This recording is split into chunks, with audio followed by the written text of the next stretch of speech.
শিলিগুড়ি শহর chicken neck হিসেবে আমাদের কাছে পরিচিত বা এই অংশের কে চিকেন নেক বলা হয়ে থাকে। আপনারা ইতিমধ্যে জেনেছেন যে দেশের স্বরাষ্ট্রমন্ত্রী বর্তমান পরিস্থিতিতে পহেলগাঁওর ঘটনা ঘটার পরে তিনি প্রত্যেকটি রাজ্যের মুখ্যমন্ত্রীর কাছে অনুরোধ আবেদন বা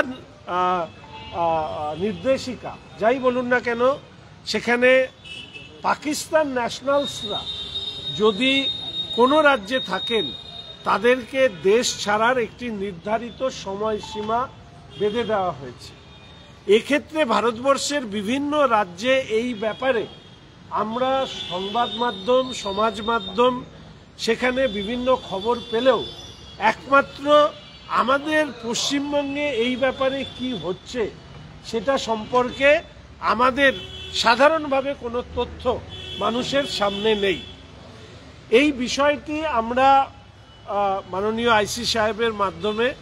শিলিগুড়ি পুলিশ কমিশনারের সিপি সাহেবের কাছে তুলে ধরবার জন্য আমরা এসেছিলাম এবং আমরা চাই এক্ষেত্রে কেন্দ্রের সরকার, রাজ্যের সরকার যে দপ্তর এই কাজগুলো বিশেষভাবে মনিটর করেন, পর্যবেক্ষণ করেন, তারা উদ্যোগী হবেন যে শিলিগুড়ি সহ আমাদের উত্তরবঙ্গ যেহেতু যথেষ্ট সংবেদনশীল, সেই জায়গায় এই ধরনের কোনো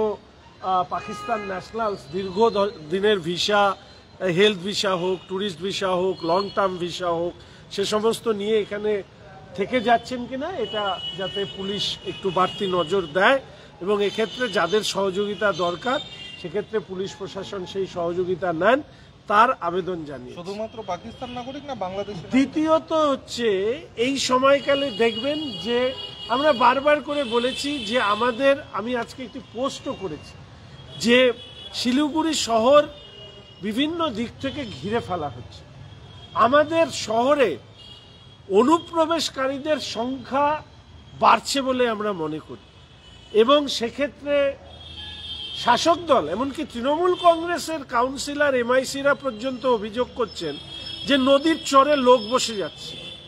তো নেতারা টাকা নিয়ে বাড়ি চলে যাচ্ছেন, কিন্তু কাদের বসিয়ে যাচ্ছেন? অনেক ক্ষেত্রেই দেখা যাচ্ছে নাম পরিবর্তন করে তারা বিভিন্ন ধরনের তথ্য, ডকুমেন্টস তারা তৈরি করছে এবং আমরা আশঙ্কা করছি এর ফলে শিলিগুড়ি শহরের নিরাপত্তা বিঘ্নিত হতে পারে। এমনকি শিলিগুড়ির বিধায়ক হওয়ার কারণে এবং এই শহরে প্রতিদিন বড় হয়ে ওঠার কারণে আমরা জানি যে বিশেষ বিশেষ কিছু অঞ্চলে দেখা যাচ্ছে হঠাৎ করে অত্যাধিক সংখ্যক মানুষের বসবাস হচ্ছে। এমনকি যে রুমে 4 জন বা 5 জন থাকার কথা দেখা যাচ্ছে সেই রুমে 20-25 জন করে থাকছে। একটি ছোট্ট অংশের মধ্যে অসংখ্য লোক বাস করছে। কিছু কিছু জায়গায় বিশেষ বিশেষ নামকরণ করা হচ্ছে, বিশেষ বিশেষ ধর্মীয় শিক্ষার প্রতিষ্ঠান, তারা এই কাজগুলো করছে। ফলে স্বাভাবিকভাবেই অনুপ্রবেশজনিত বিষয়টিকে আমরা নিশ্চিতভাবে শিলিগুড়ি থানার কাছে আমরা বলেছি, বারবার করে বলেছি, অনুপ্রবেশকারী হোক, রোহিঙ্গা হোক, বাইরের থেকে যারা মানুষ আসছেন তাদের ব্যাপারে শিলিগুড়িতে একটি মনিটরিং থাকা দরকার। এক্ষেত্রে আমি আইসি সাহেবের কাছে অনুরোধ করেছি যে আমাদের শিলিগুড়ির যে থানাগুলো আছে তারা প্রত্যেকটি এলাকায় কারা ভাড়া আসছেন, কারা ভাড়া নিচ্ছেন, কারা ভাড়া দিচ্ছেন, এই বিষয়গুলি সাধারণভাবে মধ্যবিত্ত অঞ্চলেও এবং তার সাথে সাথে স্লাম বা বস্তিবাসী অঞ্চল, অর্থনৈতিকভাবে পিছিয়ে পড়া অঞ্চলে সেখানে মনিটরিং দ্রুত শুরু করা হোক। না হলে আবার বলছি, এই দখলের রাজনীতি, বসিয়ে দেওয়ার রাজনীতিতে নেতারা উপকৃত হচ্ছেন আর্থিকভাবে, তারা নিজেদের পকেট গরম করছেন, কিন্তু শিলিগুড়িকে ভবিষ্যতের জন্য এক অন্ধকার রাজত্বের দিকে ঠেলে দিচ্ছে বলে অন্তত আমি মনে করি। দ্রুত এই রাজ্যের শাসক পরিবর্তন না হলে এই শিলিগুড়ি ভবিষ্যতের জন্য বসবাসের কতখানি উপযোগী থাকবে, আজকের শান্ত শিলিগুড়ি অদূর ভবিষ্যতে এখানে মানুষের বসবাসের ক্ষেত্রে নিরাপত্তাজনিত প্রশ্ন উঠতে পারে বলে আমরা মনে করে আজকে আইসি সাহেবকে বললাম আগামী 7 দিন পর, মাঝখানে বিভিন্ন কর্মসূচি ইত্যাদি আছে, 7 দিন পর আমরা পুলিশের সমস্ত ভূমিকা দেখে রাস্তায় আন্দোলনে নামব। এই মুহূর্তে সরাসরি লাইভ আপডেট আমরা তুলে ধরছি আপনাদের সামনে শিলিগুড়ি থানা থেকে, এবং জানিয়ে রাখা প্রয়োজন যে পেহেলগাঁওতে যে ঘটনা ঘটে সেই ঘটনার পর স্বরাষ্ট্র মন্ত্রকের পক্ষ থেকে প্রত্যেকটি রাজ্যে কিন্তু একটি করে নোটিশ জারি করা হয় যে সেই রাজ্যে পাকিস্তানি কোনো নাগরিক রয়েছে কিনা সেই বিষয়গুলি দেখার জন্য, এবং পাকিস্তানি নাগরিক থাকলে যাতে দ্রুত তাদেরকে দেশ থেকে বাইরে বের করার ব্যবস্থা করা যায় সেই ব্যবস্থাগুলি খতিয়ে দেখার জন্য। এবং আমরা সকলেই জানি আমাদের শহর শিলিগুড়ি হলো চিকেন নেক এলাকা,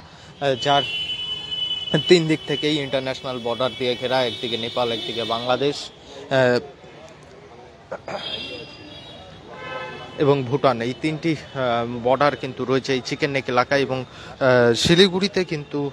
যদি দেখা যায় যে শিলিগুড়ি অনুপ্রবেশের যদি সংখ্যা দেখা যায় তাহলে কিন্তু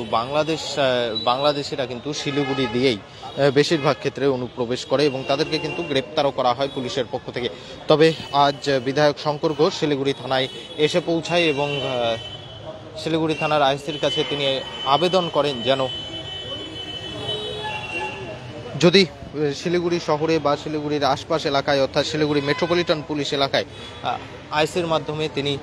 সিপির কাছেও এই বার্তা কিন্তু পৌঁছে দেন যে শিলিগুড়ি মেট্রোপলিটন এলাকায় যদি কোনো পাকিস্তানি নাগরিক লুকিয়ে রয়েছে কিনা সেই বিষয়টা তদন্ত করা দরকার, এবং যদি কোনো কারণে